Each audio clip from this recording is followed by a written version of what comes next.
What is going on, everyone? It is Tyler McKinney back here again, and today we're going to get into some XFL news. Unfortunately, though, a lot of it's sad news. Well, anyways, if it's your first time here, hey, I'm glad to have you. If you're a return viewer, thanks for coming back and thanks for watching more videos. And if you haven't yet, please consider subscribing.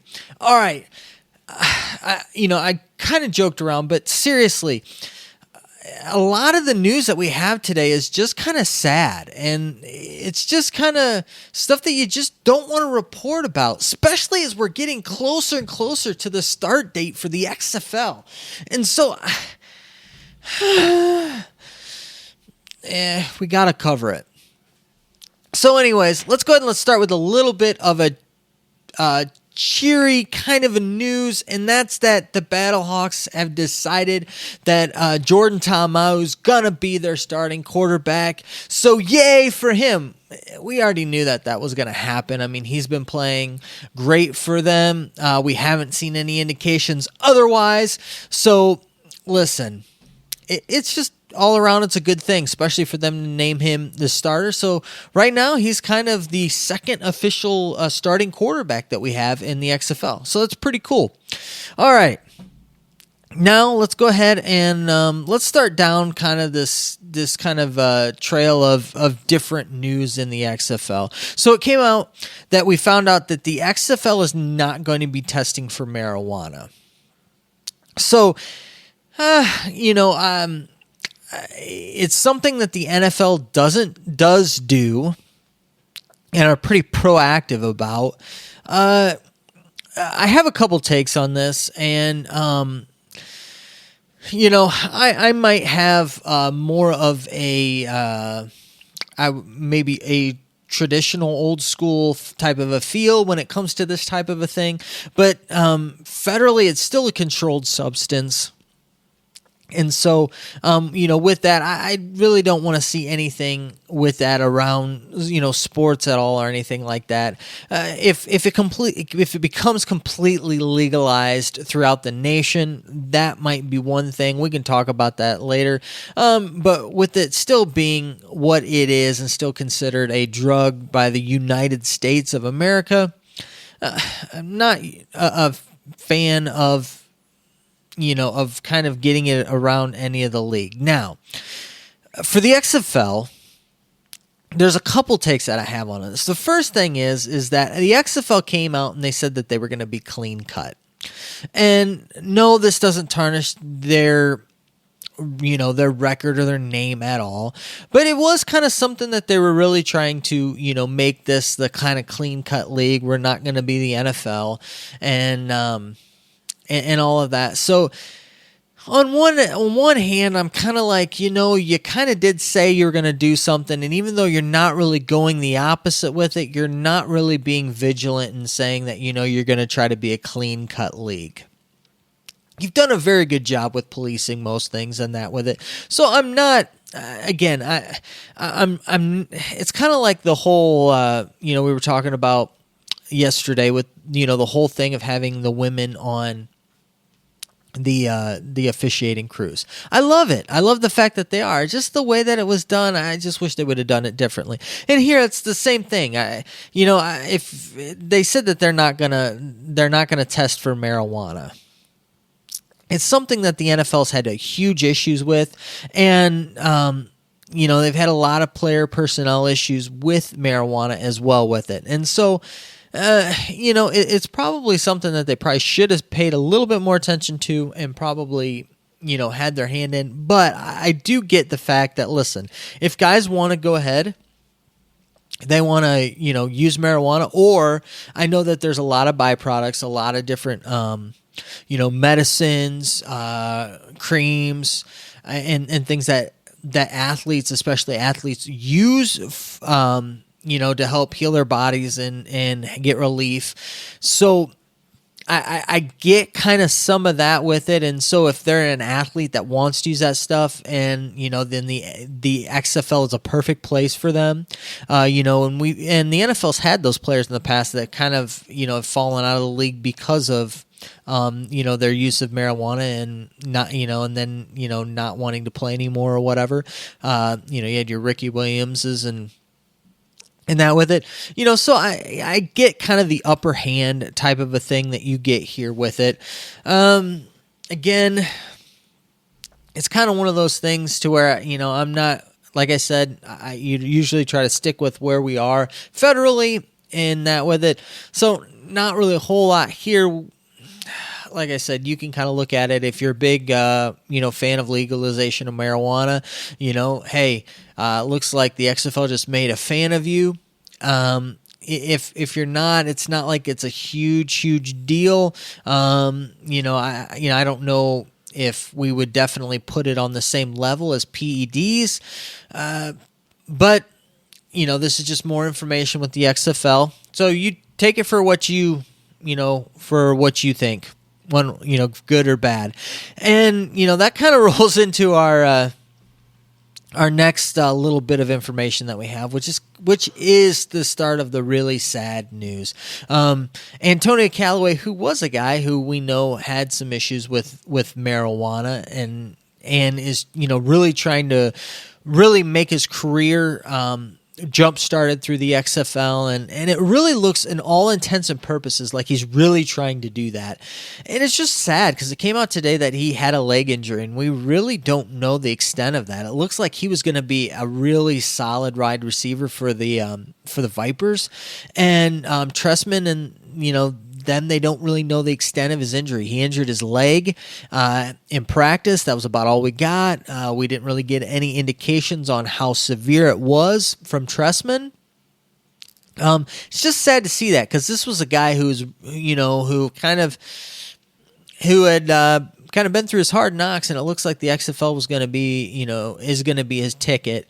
And so I hope that he definitely gets back on the field quick, and that this is just a minor setback, and we can even maybe see him by week 1. Who knows? I'll keep you guys all updated on that.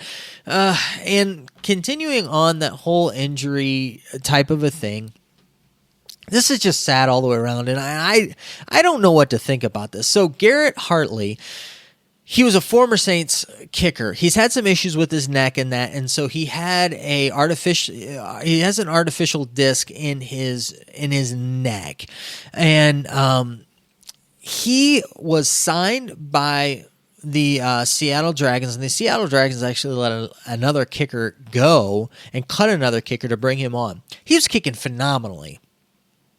I mean, they came out and said that he made 19 of 20 kicks. I think he said that in his tweet. He goes, man, you make 19 of 20 kicks in practice and a 55-yarder to boot, and find out after you get done doing that the team has released you because you didn't pass your physical. But the interesting thing is that if you look at the disc that he had put in and the material that they use, this artificial disc and things like that, it's been approved by many specialists, doctors, that there's no issue for him to go and play sports, to do that. He's been released to play by others. So for the XFL not to take a risk on him, which was kind of interesting that they didn't clear him and he didn't pass his physical, which is totally heartbreaking because this guy has been spending the past couple years trying to get back to the craft that he loves, and he's finally getting the opportunity to, and it's like it's just taken right from him. And man, my heart goes out to him. He's taking it like a champ, though, man. Looking at all of the stuff on Twitter and that with him to have the perspective that he has, with it. It truly seems like he's really taking it in stride and really trying to figure out where he needs to go with his life. And he's definitely not giving up his dream, but it is a frustrating thing. And, my hat's off to him for handling it like he has, because, man, he went out there and kicked like a champ. And then to have this turn around and really just a bad string of things. And so, my heart goes out to you, man, Garrett. I really do appreciate your video you put out there on on Twitter, and good luck out there, man. I really hope to see you here in the future. Definitely know that you got big things ahead of you, and I'll definitely be praying for you to land somewhere. For God to put you somewhere to where you can be an inspiration to people and be able to use your story to inspire others to rise above. So, I can't get over it. It's just sad news all the way around today, and it's just kind of bummers. And we're just gonna keep going down, and so let's just keep moving on. So it looks like Pat McAfee might be stepping back from his role. There you go. I've said it.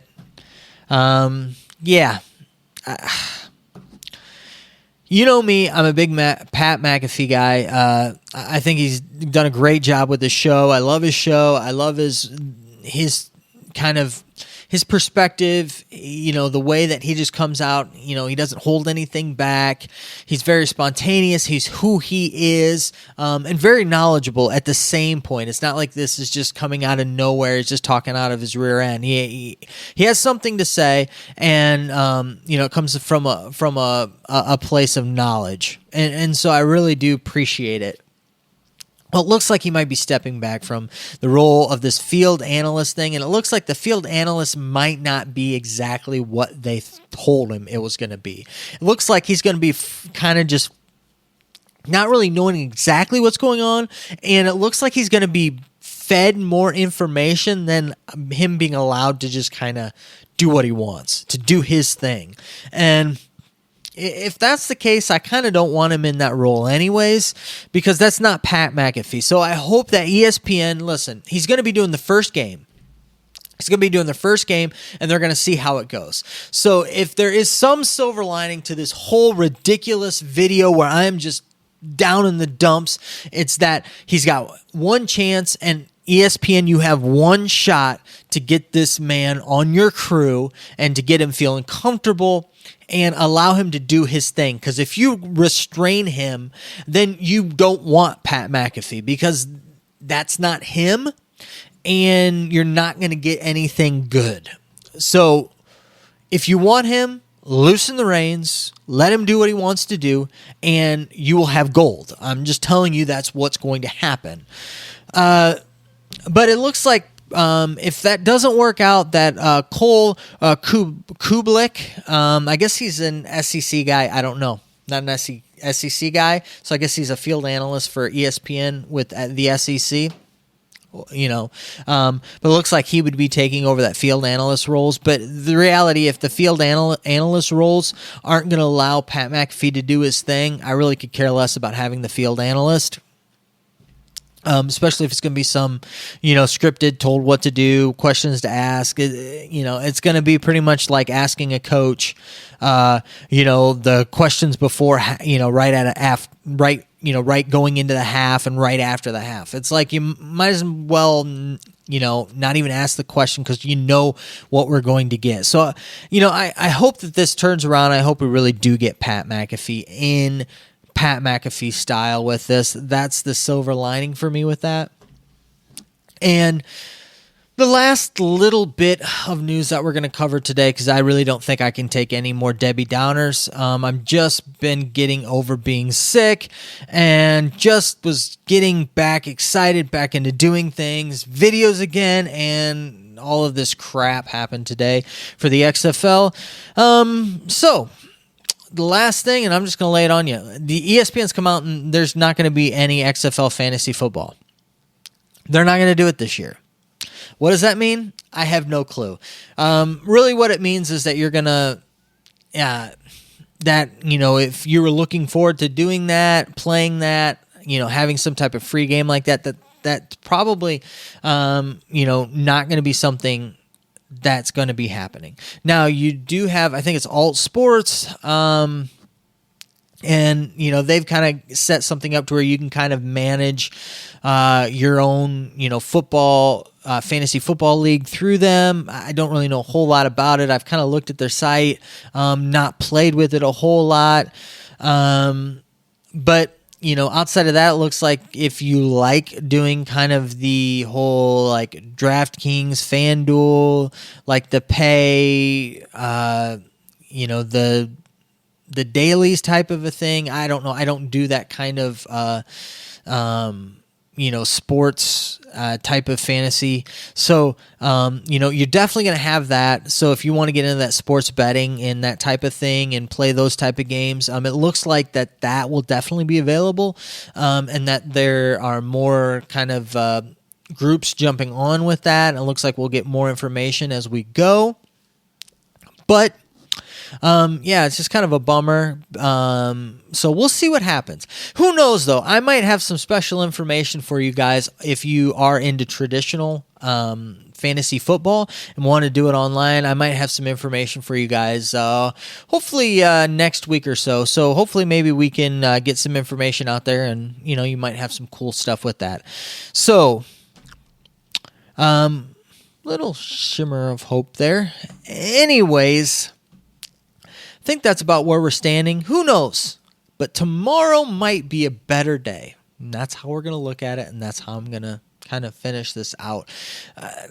Listen, everything is still going for the XFL. I think that it's great.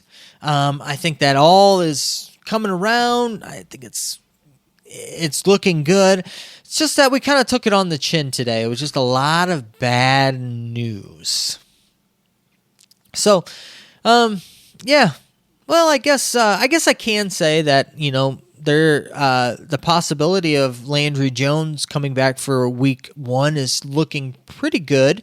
That's kind of what we thought, but it's looking pretty good. We got an update that he's on track, but nothing to call home about. But yeah, just kind of kind of a.